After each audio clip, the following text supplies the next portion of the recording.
So, as yoga teachers, I wanted to show you the world of sound.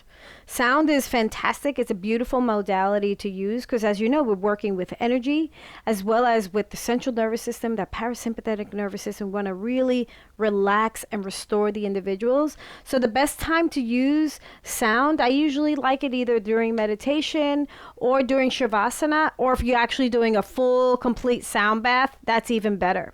So I'm going to give you some of the tools. These are all of my own personal tools that I bring and I travel with at times, and what I use them for and how they are effective. So one of the things you want to do is you want to stick with notes that complement each other and sounds that complement each other. And if you're going to work with a specific sounds, you really want to try to stay around playing with, at least personally, my preference is the C and the G note.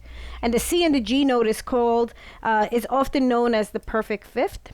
And it's because it really does, in like, I would say 30 seconds, goes so beautifully into the nervous system to really relax the individual. And you don't have to be a musician to play sound therapy, which is what's fantastic, right? You play intuitively, you go with what works and what feels right. So how do you use the tuning forks? The tuning forks are often used in Reiki. You can really move them throughout the air, right, to shift the energy in the air or over someone's body. So if they're in like Shavasana, you could do that. Definitely when you bang them, you want to then place one on each side of the ear and you could totally hear it. I'm going to try to see if maybe the microphone picks it up. So I tend to hold them. Usually comes with a banger. And you place one on each ear. Let me see if the mic picks it up. And then also, like I said, you run around, and if you left your banger on the side, you could always like bang it on your knees and then keep doing the same thing. So the CG note, beautiful for body tuning, right? And then very similar to that is an actual cymbal or a nice little chime. They come either one or three. I like the one. It's very compact and it goes a long way. Listen to this. And you can literally feel the waves as they just float through the room. I wouldn't do this one directly next to someone's ear like I would a tuning fork, but you could totally do this and bang it a few times around the room and just let those beautiful waves float around. To stop it, just simply bring it down. Very similar to these two would be tingshas. Tingshas are also little metal, little like chimes or cymbals, right? You can bring them together or you can bring them up or down. They come in all different sizes, different sounds. Again, because I travel often, these are nice and compact. I could put them in my pocket. I could take them with me with one of these, and right there I have my own little party going on. If you have a bigger setup, then you have the gong. This gong is my gong. It was actually gifted to me from one of my students. Little did she realize it was one of the best gifts they ever gave me. It's the C note, and it's very soothing, very grounding. So sometimes I'll do this for about 7-8 minutes, just while people are laying down and enjoying a Shavasana, and it just really sinks them into the earth and really settles them. So I love the gong. You could just stop it, right?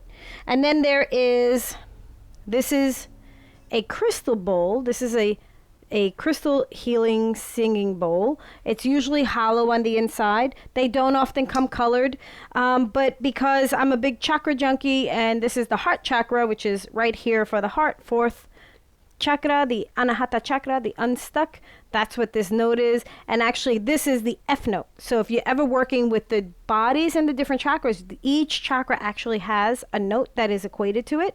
So that's the F. Pretty powerful. You could also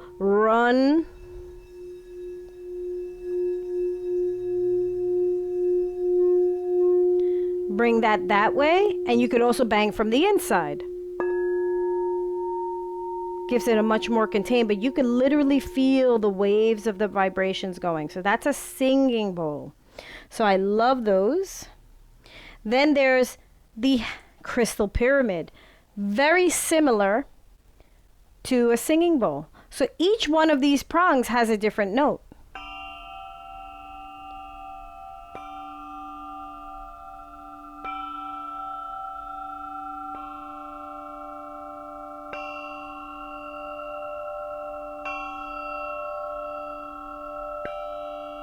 I love this. This is one of my favorites. A fun thing to do with this is this. Watch. Totally cool. So you could be over someone's body and you could actually tune them with this too, and the vibration will then go the other way.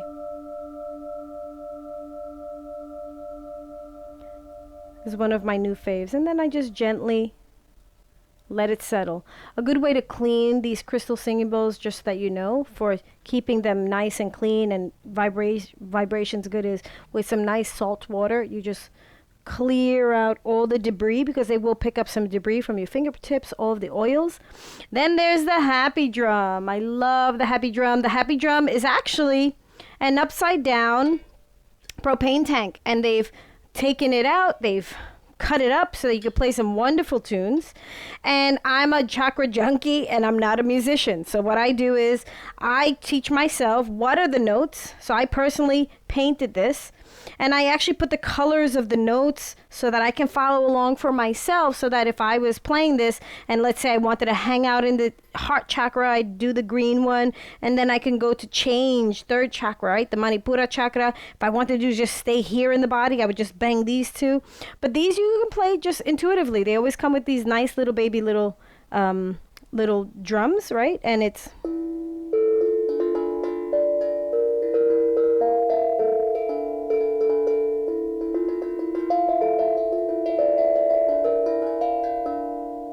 really pretty, and you could just keep going on and on with your own melody. Way to make it different sounding is it whether you play it on the leg,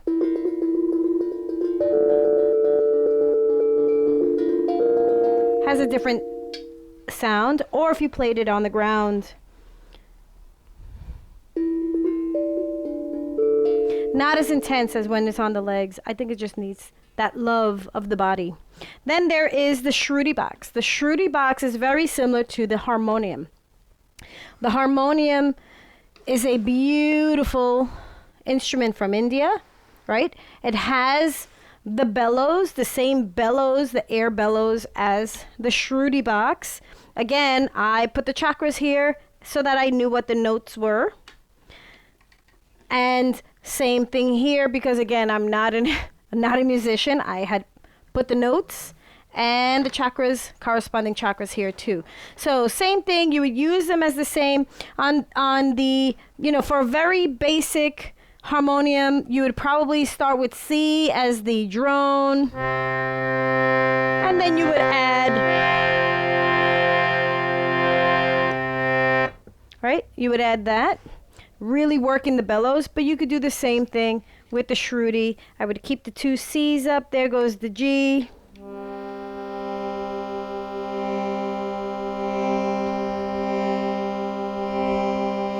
And the way to change the notes,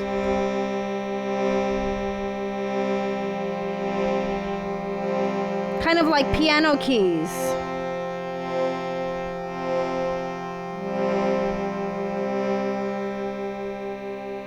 And just let this one fade.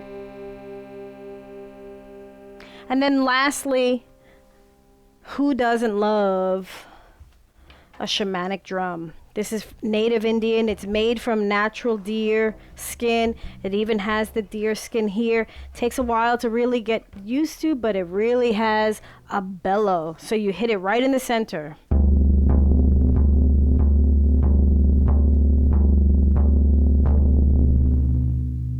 And there's nobody that can't say you don't feel that one in your heart. But these are my tricks, my tools of the trade. Each one has a different purpose. How you use it, it can be fantastic. And you could really, really, really make all of your offerings super special for everyone that's on the mat. So give it a try.